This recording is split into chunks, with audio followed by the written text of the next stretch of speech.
Hey guys, it's me again. I just want to let you know I have this one song that I just want to share what it means to me, and hopefully, it can impact your lives as well. Um, this song is called Who You Say I Am by Hillsong Worship. It's one of my favorite. I'm gonna try go through it bit by bit, verse by verse, and just to hopefully break it down a little bit and share some scriptures where it's actually pulling its words from. Here we go.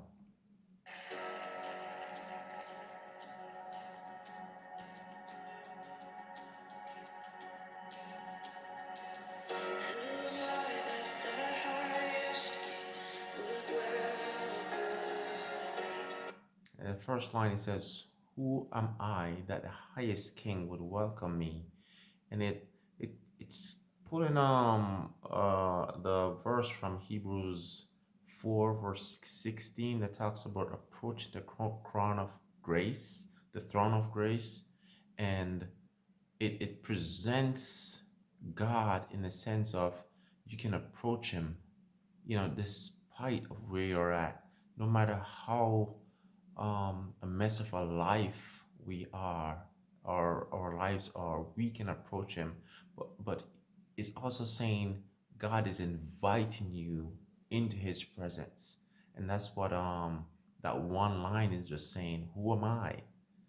That the highest king would welcome me. And God is saying to you, no matter where you are at, you are welcome in his life. And he wants you, he's open his arms, welcoming you into his presence. He's inviting you.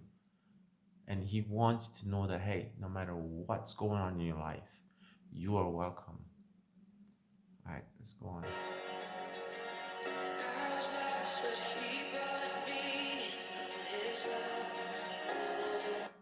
I was lost and he brought me in. That one line there, I was lost, is taken from Luke 15, verse 24. That's the example of the prodigal son. After he went away, but yet when he came back, his father opened his arms, threw a big party for him because he returned to him. It's also just for anybody who's out there, who wants to turn to God, no matter how bad it is. When you turn to God, it's a celebration in heaven and on earth and in your heart. And that's why the singer says, "Oh, his love for me." That expression is an overwhelming feeling that a God would accept you or accept me the way I am. And it's a celebration. It's an overwhelming feeling to be accepted like that. Let's keep going.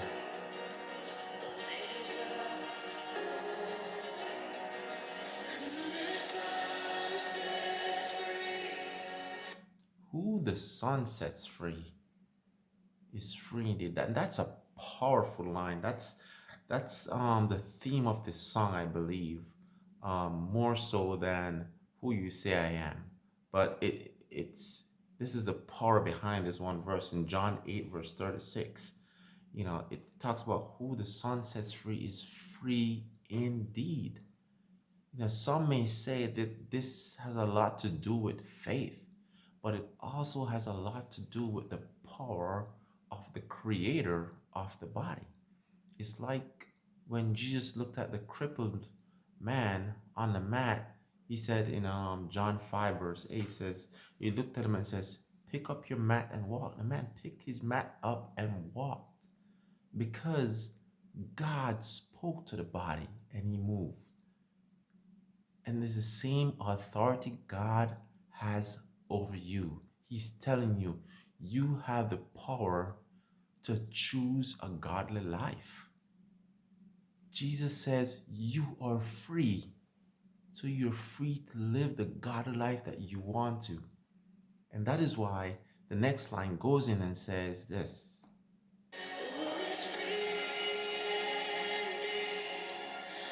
I'm a child. And you can say that boldly. I am a child of God. you come to the conclusion. It's not just trying to convince yourself. It's taking the fact that Jesus said, you are free indeed. And the singer, you hear the upbeat of the song getting up, it's getting up, and the singer is getting really excited about this concept of you are free indeed. And she sings on.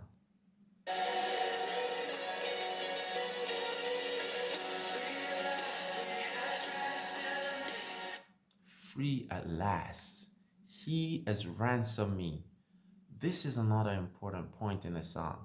It's a turning point because you were ransomed. She said, God has ransomed him. God has decided that, hey, you know what? I am going to pay the price for this person.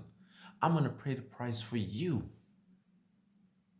because you owe God. And he's going to say, hey, you know what? Because you can't pay, I'm going to pay for you. I'm going to pay me for you. I was playing my Monopoly with my son, and we had built up our properties, had hotels, and you know, but we didn't have enough money to pay each other, so it was pretty much whoever lands on each other's property first would probably lose. And I landed on two of his properties, and when I got to the second one, I didn't have enough to pay him, and his heart was, Dad, I'll give you money to keep playing. Here's some money. Don't you don't have to pay me, And he wanted to give me properties and top of money so that we could continue playing. Because he wanted me to continue playing. It's the same thing. God wants you to be saved. He wants you to make it, and he has done everything possible, which is the ultimate price. He chose to sacrifice his son for you and ransomed you and let you know that, hey, he paid a price for you and he wants you to make it.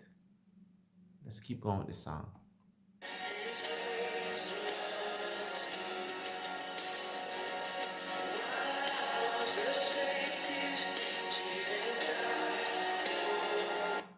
It says his grace runs deep. Can't say much about that anymore, but she goes on to talk about just how while we were still sinners, Christ died for us. That's huge, isn't it? When some of us, you don't want to start doing the right thing till the other person start doing the right thing.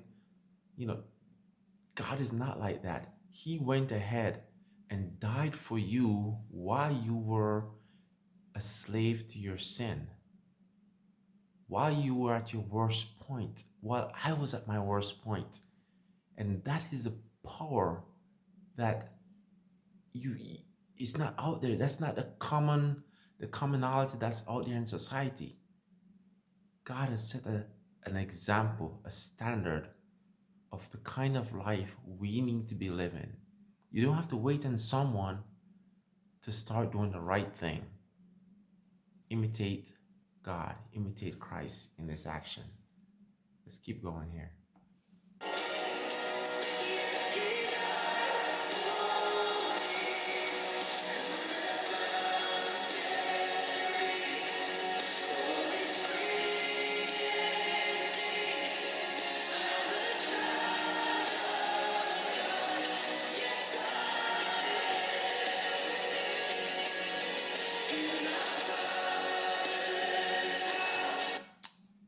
In my Father's house, there's a place for you.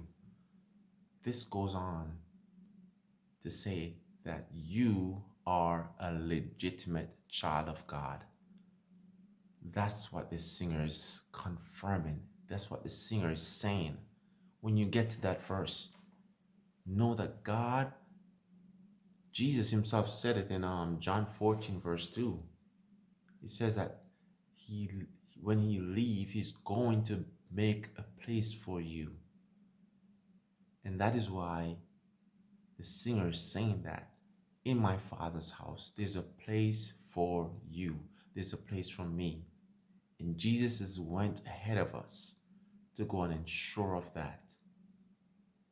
You are a legitimate child of God. Let's keep listening to the rest of it.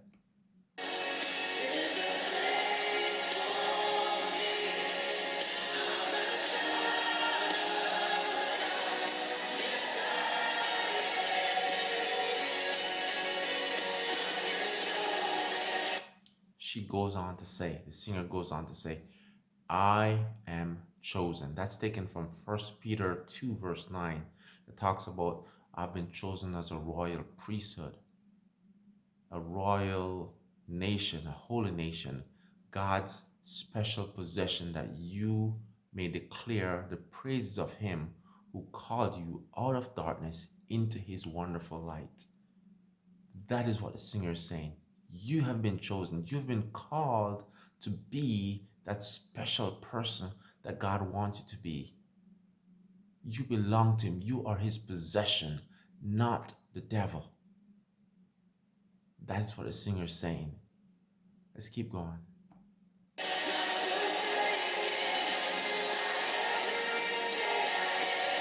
And finally, she says it at the end, I am who you say I am. In all those things building up to this point, the singer has finally said it. You have every evidence in this song to say that you are a child of God, because God himself, Jesus himself, has said it by his actions, by the fact that he ransomed you, he paid for you, he died for you while you were in sin. You belong to him. You can choose to live the godly life that you want to live. You don't have to be a slave to sin. Let's finish up this song.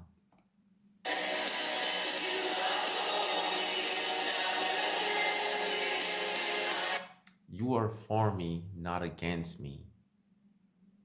You know, sometimes we go through life and things seems like it's going to be hard or challenging, and we feel like God is against us, but he's really not.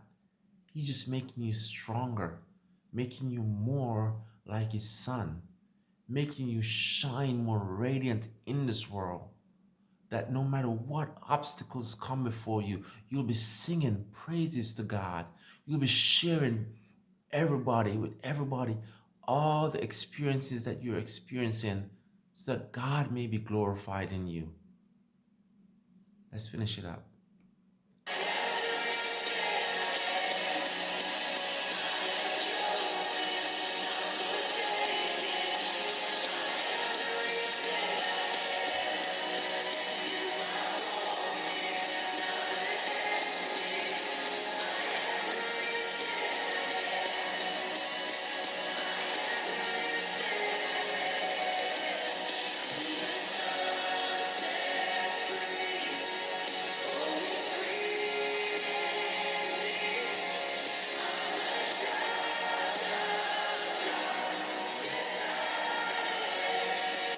And I just want to stop there for right now, because it's going to repeat the same course over and over to reiterate it to you as the listener.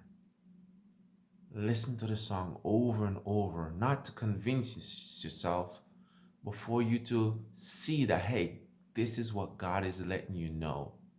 And if God said it, if Jesus said it, you are a child of God. You are free to live a godly life. Thank you so much. Share your thoughts, share your experience, share this message, share this song with someone. Remind them that they are a child of God. Thank you guys. Hope to see you again soon. Bye.